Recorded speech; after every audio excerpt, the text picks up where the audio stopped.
Ili usipitwe na matukio mbalimbali na uwe wa kwanza kutazama video zetu, tafadhali bonyeza neno subscribe hapo chini ya video hii, kisha bonyeza alama ya kengele itakayotokea. Asante. Baada tu ya msanii Diamond Platnumz kuachia video ya ngoma yake mpya ya Natulizana, mambo yameibuka mengi sana kuhusiana na video vixen ambaye msanii Diamond Platnumz ameweza kufanya naye ngoma yake ya Natulizana. Ukimwangalia huyu video vixen ni dada ambaye anatokea Dubai, na ukimwangalia sio Mtanzania na asili yake sio Afrika kabisa. Ni mdada fulani, ni mrembo, anavutia. Ukimwangalia kiukweli mashabiki wengi sana wameweza kushabikia na comment katika page ya Instagram ya msanii Diamond na kudai kwamba huyu dada ameendana sana na msanii Diamond Platnumz. Lakini pia kuna moja ya video ambayo imeweza kusambaa mitandaoni ikiwa inaonesha msanii Diamond akiwa anaenjoy na huyu dada akiwa location.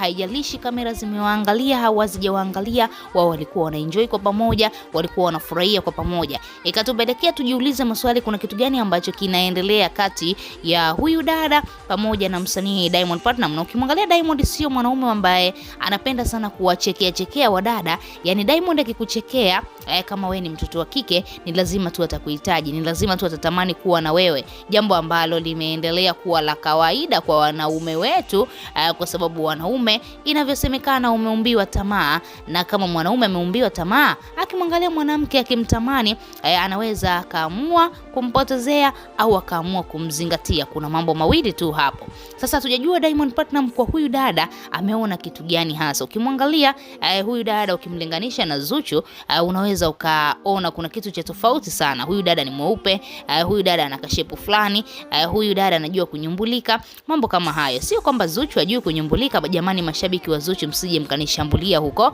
katika comment section. Lakini kitu ambacho kimesababisha tuweze kuzungumzia hili swala, kuna moja ya video ambayo ilikuwa ni behind the scene, yani nyuma ya kamera, kipindi ambacho walikuwa location wanashuti hii ngoma ya Natulizana. Kuna namna fulani hivi msanii Diamond alikuwa pamoja na meneja wake, alikuwa pamoja na wale videographer wale wote walikuwa pale, akawa anawaambia kwamba mimi natamani sana nioe mke wa pili, na nikioa mke wa pili nioe mwanamke ambaye atakuwa ana sifa kama za huyu dada. Yani ukimwangalia dada ni mweupe, mrembo, anajitambua, lakini pia anaishi Dubai na ndiyo makazi yake mapya, au tunaweza kusema ndiyo makazi yake kabisa ya kudumu huko Dubai. Sasa Diamond Platnumz kuna namna fulani hivi zile stories zikawa zimenoga hivi, na kaka wa Diamond Kadomomo akaweza kuingilia na kumwambia Diamond, wewe utaoa wake wangapi?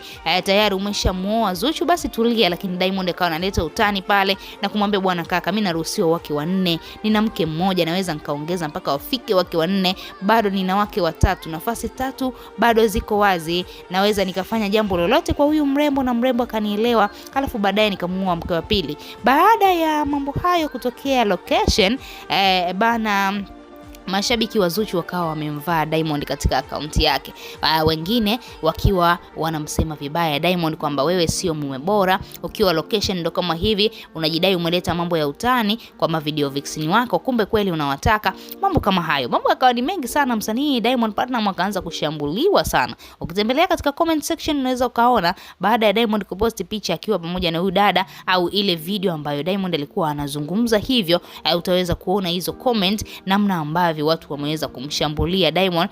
Lakini pia unaweza kuona kwa namna gani Zuchu ana mashabiki wengi sana, ana watu ambao wanamfuatilia, watu ambao wanamsupport, watu ambao wanapenda Zuchu awe pamoja na msanii Diamond Platnumz, jambo ambalo limepelekea mpaka dakika hii Zuchu anaendelea kusimama kidedea na kutetea penzi lake, kwa sababu tu kuna watu nyuma ambao wanamsupport, kuna watu nyuma ambao wanapambania penzi lake. Wewe kama shabiki unalipi la kuzungumza? Tuachie maoni yako chini ya comment section.